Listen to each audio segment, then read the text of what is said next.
અમે અહીંયાથી નીકળશું આપણે केदारनाथ बाजू ने केदारनाथ અહીંયાથી લગભગ 140 કિલોમીટર જેવું બાકી છે। आसानी से आ गए और भाई से मिलकर बहुत ही अच्छा लगा और गंसू भाई को मैं बहुत टाइम से फॉलो कर रहा हूँ। अच्छा, बाकी भाई की यात्रा मंगलमय हो और भाई को ज़्यादा से ज़्यादा सपोर्ट करो। गुड मॉर्निंग, जय श्री राम, हर हर महादेव। तो मित्रों ઘરેથી નીકળ્યા આજે થઈ ગયા કમ્પ્લીટ 12 દિવસ અને કાલે છે ને થોડો પ્રોબ્લેમ આવી ગયો હતો। કાલે પરમ દિવસ 2 દિવસથી આપણે વિડીયો શૂટ નથી લીધું। એનું રીઝન હતું કે પાવર બેંક તૂટી ગઈ હતી। તો આજે જોઈએ છીએ કે આગળ 30 કિલોમીટરે શ્રીનગર સિટી આવે છે, તો ત્યાંથી લગભગ પાવર બેંક લઈ લઈશું એટલે પછી કન્ટિન્યુ ફોન ચાર્જ રહેશે। અને પરમ દિવસ અને કાલે છે ને વરસાદ પડ્યો એટલે છે ને ચાર્જિંગ જ નહોતું ફોનમાં અને ફોન સ્વિચ ઓફ હતો। બસ કાલની નાઇટ અમે અહીંયા રોકાયા હતા, કલ્યાણી અનક્ષેત્ર ભંડાર છે ત્યાં ગાડી। તો એ વળી છે રાતે ચાર્જિંગ કરી દીધું મસ્ત અને કાલની નાઇટ અહીંયા રોકાયા હતા। તો કાલની નાઇટ અહીંયા રોકાઈ અને પછી ફોનમાં ચાર્જિંગ કરી લીધું થોડું, બાકી હવે અહીંયાથી નીકળશું। બાકી જો અત્યારે છે ને આપણા રાજસ્થાન આ સાયકલ છે પંજાબના ભાઈ છે, આ સાયકલ છે સુરતના ભાઈ છે, આ બાઇક છે ને એ બે પ્રયાગરાજથી છે બે ભાઈ, અને આ અમારા જીગરભાઈ। ગુડ મોર્નિંગ જીગરભાઈ। Good morning guys, good morning અને સ્વાગત છે તમારું આપણા નવા વ્લોગમાં। મજા આવશે આજે તો। અને તમે કેમ આખો લુક બદલી નાખ્યો છે? ઠંડી વધારે લાગે છે? ઠંડી અત્યારે અહીંયા બહુ મોસમ ચેન્જ થઈ ગયો છે। તમે જેવા આપણે ઋષિકેશથી નીકળી જાઓ ને પછી અહીંયા બહુ જ ઠંડી પડે। અત્યારે પાછો વરસાદ પણ છે એટલે આપણે કવર કરી લેવું સારું, ના તો વળી માદા થઈ ગઈ।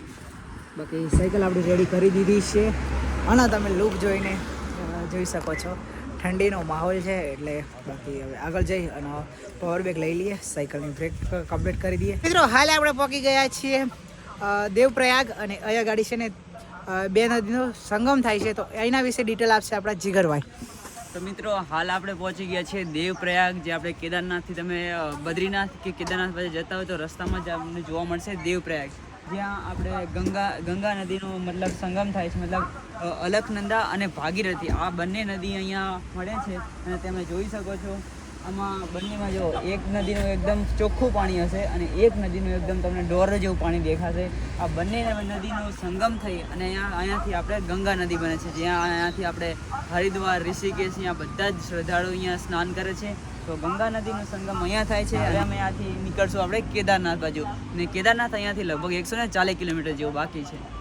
इतनी ज़्यादा नहीं है क्योंकि यहाँ के नज़ारे बहुत अच्छे हैं और बाबा की मेहर है, तो आसानी से आ गए और भाई से मिलकर बहुत ही अच्छा लगा और गंसू भाई को मैं बहुत टाइम से फॉलो कर रहा हूँ। आज उनको मिलकर बहुत ही अच्छा लगा।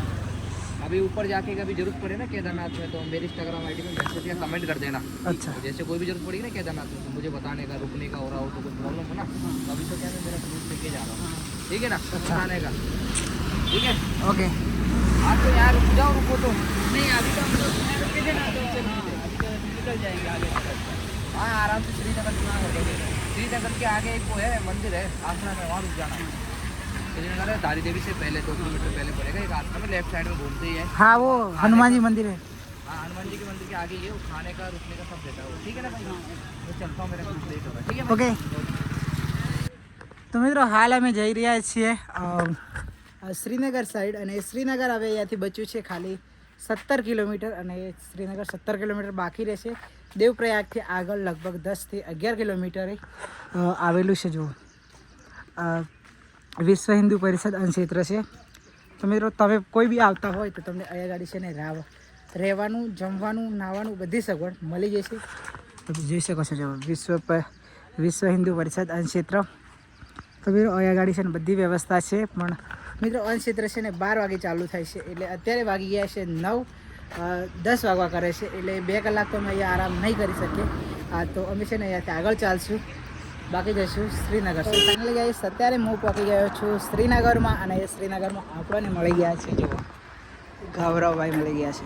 कैसे हो भाई साहब? बहुत बढ़िया। बोल आप बताओ कैसे हो भाई? बस बढ़िया, आप बताओ। बस भोलेनाथ की कृपा से मिल गए आज हम लोग फिर से। अगली बार हम मिले थे देवप्रयाग के पास में और अभी मिल गए यहाँ पे, ये दूसरी बार भाई से मिल गए। भाई फिर केदारनाथ जा रहे हैं, हम भी केदारनाथ जा रहे हैं, देखते आगे केदारनाथ को काम मिला खाने। अच्छा, बाकी भाई की यात्रा मंगलमय हो और भाई को ज़्यादा से ज़्यादा सपोर्ट करो, लाइक करो, शेयर करो, दबा के इतना कर दो कि पूरी दुनिया में फैल जाए। ચાલતા પહોંચી ગયા છીએ અગસ્ત મુનિ ગામ છે ત્યાં ગાડી અને આજનું થઈ ગયું કમ્પ્લીટ 80 થી પણ વધારે કિલોમીટર અને પહેલી વાર પહાડોમાં આટલું ચલાવી છે સાયકલ. બાકી ગઈ વખતે તો આપણે છે ને અહીંયા પગતા છે ને લગભગ ચોથી નાઇટ થઈ ગયેલી. એની જગ્યાએ આપણે છે ને શામળીથી નીકળ્યા. પહેલી નાઇટ કરી ઋષિકેશથી આગળ, બીજી નાઇટ થઈ ગઈ આપણી દેવપ્રયાગમાં અને આજે ત્રીજી નાઇટ થઈ જવાની છે લગભગ હવે 5 કિલોમીટરમાં. બાકી અહીંનો નજારો તમે જોઈ શકો છો. જો અહીંનો નજારો જોઈ શકો છો અને અમારા જીગરભાઈ આગળ જાય છે.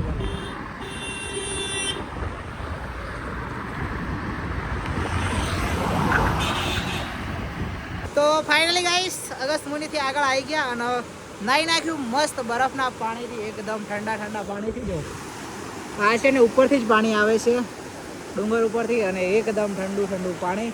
અને અમારા જીગરભાઈ કેમ છો જીગરભાઈ? એકદમ મજા આવે. ઠંડી લાગે છે તમને? હવે નહીં લાગતી, પહેલા લાગતી હતી પણ પાણી પડે તારે. હવે નથી લાગતી. બાકી હવે તો પાછા પેક થઈ ગયા. બાકી અમારે રોકાવાનું છે ત્યાં. જો સામે મંદિર છે ને ત્યાં રોકાવાનું છે. હાલ મિત્રો કપડાં થોડા ધોઈ નાખ્યા છે, જીગરભાઈના કપડાં ધોઈ નાખ્યા છે. તો મિત્રો હવે છે ને જઈએ મંદિરે ને પછી આજની નાઈટ આપણી થવાની છે મંદિરે. તો ચલો જઈએ મંદિર.